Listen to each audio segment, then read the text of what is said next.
Dalam nama Bapa dan Putra dan Roh Kudus. Amin.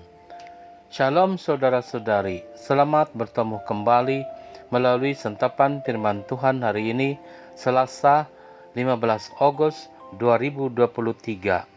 Injil renungan kita dari Matius bab 18 ayat 1 hingga 5, 10, 12 hingga 14 dengan tema rendahkan hati, melakukan kehendak Tuhan agar ada lebih besar kegembiraan.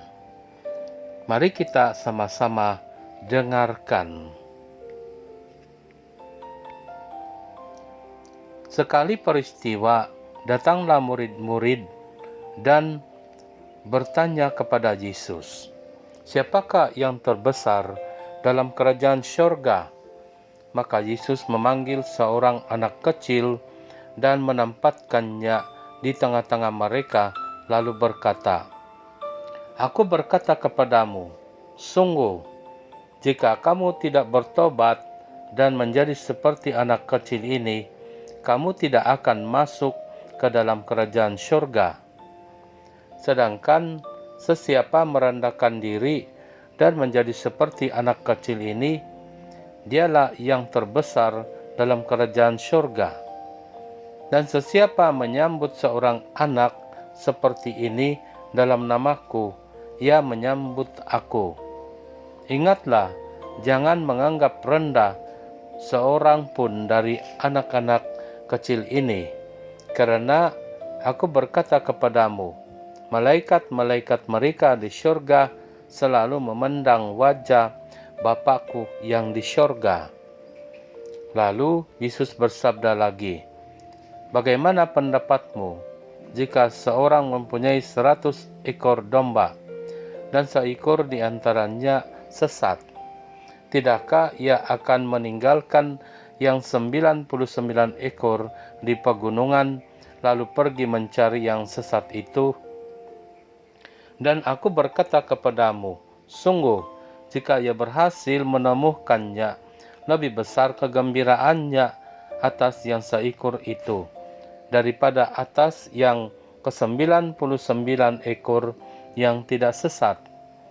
Demikian juga Bapamu yang di syurga tidak menghendaki seorang pun dari anak-anak ini hilang." Injil Tuhan. Terpujilah Kristus. Saudara-saudari, dalam Injil kita mendengar pertanyaan, siapakah yang terbesar dalam kerajaan syurga? Pertama-tama Yesus menjawab, kalau tiada pertobatan dan tidak menjadi seperti anak kecil, tidak pun dapat peluang masuk ke dalam kerajaan syurga. Berangan-angan menjadi yang terbesar dalam kerajaan syurga sangat melampaui batas kemampuan sendiri. Mau masuk dalam kerajaan syurga pun tidak mudah, apalagi yang dipikirkan yang terbesar di syurga. Bila Yesus datang ke dunia untuk mewartakan kerajaan syurga, dunia dan secara khusus manusia sudah jatuh ke dalam dosa.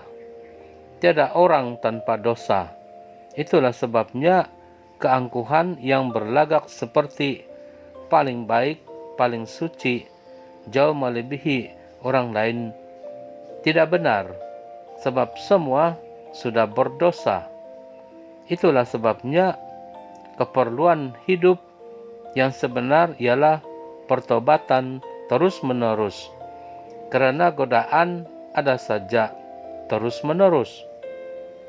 Saya percaya itulah sebabnya dalam doa Bapa kami, minta Bapa Surgawi tidak membiarkan dalam pencobaan, melainkan menjauhkan dari yang jahat. Doa itu juga menyatakan kerendahan hati di hadapan Tuhan, sampai tidak merendah-rendahkan anak kecil. Anak-anak kecil tidak kurang martabatnya, mereka mempunyai malaikat yang selalu memandang wajah Bapa di surga. Tentu saja malaikat-malaikat itu berpihak kepada kanak-kanak itu dan melaporkan kepada Bapa apa saja berhubungan dengan kanak-kanak itu. Sendiri pun perlu menjadi seperti anak kecil yang selalu bersandar kepada yang lebih berkuasa dan yang lebih dipercayai. Semua sama saja di hadapan Tuhan. Semua hanya berharap kepada Tuhan. Dan kita dengar Bapa Surgawi tidak menghendaki seorang pun hilang. Mencari dan menyelamatkan yang sesat adalah peranan dan tanggung jawab Yesus sebagai juru selamat. Tetapi Yesus juga mahukan setiap pengikutnya ikut serta dengannya dalam peranan dan tanggung jawab menjadi juru selamat yang kecil, sementara dalam masa yang sama berusaha menjadi pengikut Yesus yang setia. Keuskupan kita selalu katakan bersama berjalan dengan dan dalam Yesus dalam hidup iman. Yang paling baik yang kita dengar dari Injil ialah lebih besar kegembiraan bila bertemu kembali dari perpisahan. Dari itu, jangan biarkan perpisahan. Jangan bercerai, jangan menyesatkan orang. Jaga diri supaya tidak sesat. Biarlah Tuhan yang membimbing kita. Itulah doa-doa kita, agar Tuhan dimuliakan dan kita mengalami kemuliaan Tuhan yang membahagiakan karena belas kasihan Tuhan. Amin. Dalam nama Bapa dan Putra dan Roh Kudus. Amin.